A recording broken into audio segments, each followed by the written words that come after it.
चाहता हूं इबादतों की तरह मैं ये काम करता हूं, अपने फर्ज को झुककर सलाम करता हूं, फिर भी आप खिलाफत कर रहे हैं तो तेरी मुखालफत से निखरती है शख्सियत मेरी। मैं सियासी दुश्मनों का भी बहुत एहतराम करता हूं। तो इस एहतराम के साथ मैं अब आगे का बयान शुरू करता हूं और मैं ये बताना चाहता हूं कि एक बड़ी सिंपल सी बात है जो अभी माननीय नड्डा जी ने भी कहा। दुनिया के तमाम मुस्लिम देश बता दिए, इस्लाम की धर्मस्थली सऊदी अरब, सबसे बड़ा मुस्लिम देश इंडोनेशिया, जहां खलीफत रही वहां टर्की, और यहां आईएसआईएस का इलाका, वहां इराक और सीरिया, वहां कहीं भी कुछ भी नहीं है ऐसा, फिर भी हमारे यहां क्यों है कैसा। तो मैं कहना चाहूंगा सभापति महोदय, एक हिंदी में कहावत होती है, नया मुल्ला प्याज ज्यादा खाता है, परंतु यहां तो जो गैर मुल्ला प्याज बहुत खा रहा था और इतना खा रहा था कि आंसू निकल रहे थे गरीब मुसलमान के भी और देश के भी।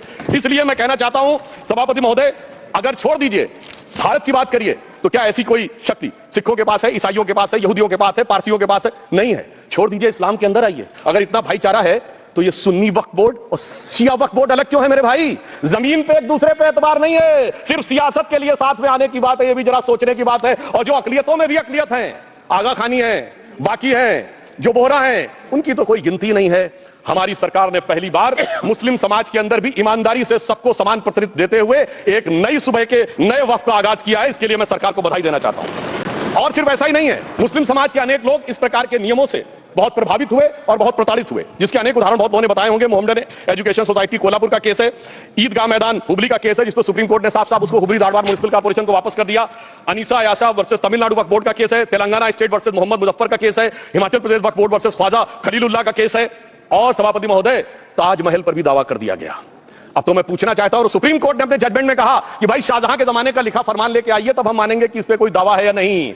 आप सोचिए कि अगर ये वक्त का कानून इसी ढंग से चला होता तो क्या होता। अभी हमारे जॉन ब्रिटास जी और मनोज झा जी ने बहुत सारी बातें बोली थी। एक प्यास की बात बोली थी उन्होंने, उड़ीसा के ग्राहम स्टोन्स का जिक्र किया था, तो उसमें तो कांग्रेस की सरकार सीबीआई की इंक्वायरी नहीं कर पाई थी। मगर जब ताजमहल का उल्लेख आता है सभापति महोदय, तो एक प्यास मुझे याद आ जाती है। जब शाहजहां जेल में था और दूर से उस ताजमहल को देखता था और उसे सिर्फ एक सुराही पानी मिलता था और उसने औरंगजेब से कहा एक सुराही पानी और भिजवा दो, तो जानते उसने मना कर दिया। तो दुखी होकर शाहजहां ने फारसी में लिखा, ए पिसर तू अजब मुसलमानी, जे पिदरे जिंदा आप तरसानी, आफरीन हिंदुआन सदबार, जे देहंद पिदरावा मुर्दा देवम आप। मतलब तू कैसा मुसलमान है जो जिंदा बाप को पानी के लिए तरसा रहा है? तुझसे तो आफरीन 100 बार उन हिंदुओं को है जो पितृपक्ष में मरे हुए बाप को भी पानी देते हैं। और जो दावेदारी ठोक रहा है वो नहीं जाएगा।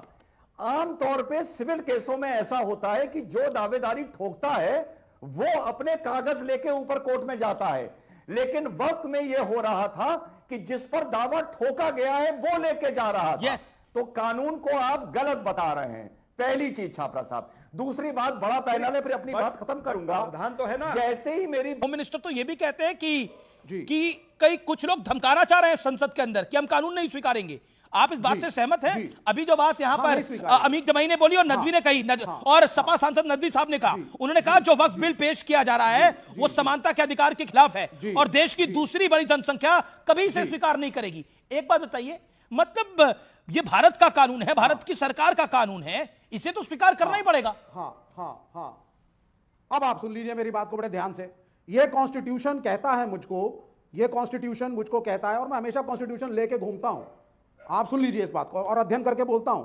अगर सरकार चाहे कांग्रेस की हो, कम्युनिस्टों की हो या बीजेपी की हो, ब्रूड मेजॉरिटी से आप कानून लाते हैं जिसको जनता फील करती है आपके इलेक्ट होने के बाद कि वो जनहित में नहीं है, तो कॉन्स्टिट्यूशनल राइट है प्रोटेस्ट करना। प्रोटेस्ट करिए, हम स्वीकार नहीं करेंगे। कानून बन गया, हम स्वीकार नहीं करेंगे। हम स्वीकार नहीं करेंगे तो धमकाना हो गया।